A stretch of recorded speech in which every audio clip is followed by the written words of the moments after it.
Hello everyone, today I am going to start with class 11 second chapter, that is the forms of business organization. We will study here 5 forms of business organization. They are sole proprietorship, Hindu undivided family business, partnership, cooperative society and joint stock company. Before a businessman starts a business, he has to choose which form of ownership he is comfortable with. For that, he should know the advantages and disadvantages of all the form of business. Now, we will start with first form, that is sole proprietorship. So, the name consists of two words, sole and proprietorship. Sole means only and proprietor means owner. So in case of sole proprietorship, the owner is the only owner. He is an individual who starts his business, who is the only owner of the business. Let's come to the definition of sole proprietorship. So it goes like this. It is a form of ownership which is owned, managed and controlled by an individual.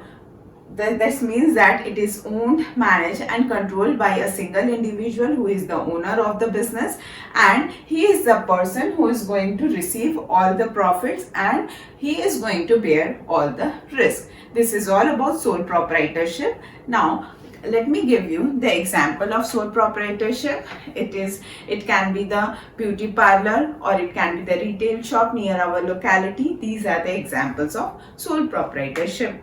Now we will study about the features of sole proprietorship. First feature is formation and closure. In case of sole proprietorship, formation is very easy because no separate law is governed for sole proprietorship, and in case if some business require license, then in that situation only license will be required, like in case of medicine shop. Otherwise, no legal formalities as such is required for sole proprietorship. It is the wish of a businessman to do the business and it's very easy to form.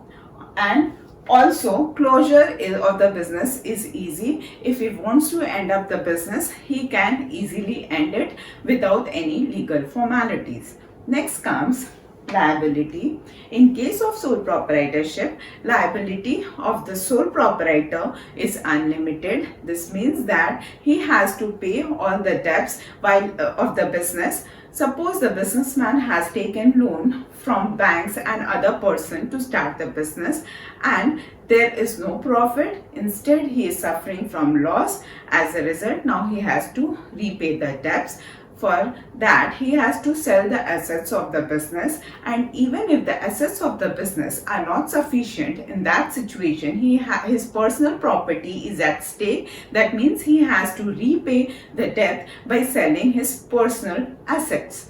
Next comes third point, sole risk bearer and profit recipient. This means that this is a sole proprietorship, so he is the individual who is going to bear all the risk. As a result, he is going to receive all the profits. Next, fourth point says lack of business continuity. So business may be discontinued because of physical ailment of the owner, death, insanity or insolvency. So therefore, there is a lack of business continuity in case of sole proprietorship.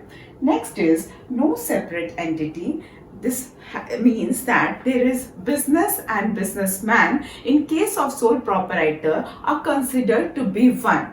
So there is a no separate legal entity because no law is governed for sole proprietorship. I have said that no legal formalities are required. It is not registered under any act. Therefore, they are not considered to have a separate legal entity. The business and the businessman are considered to be one single entity. Last point is control. The control of the sole proprietorship is in the hand of the sole proprietor. He is going to take all the decisions. As a result, nobody is going to interfere and the decisions are faster and he can grab many business opportunities. Thank you.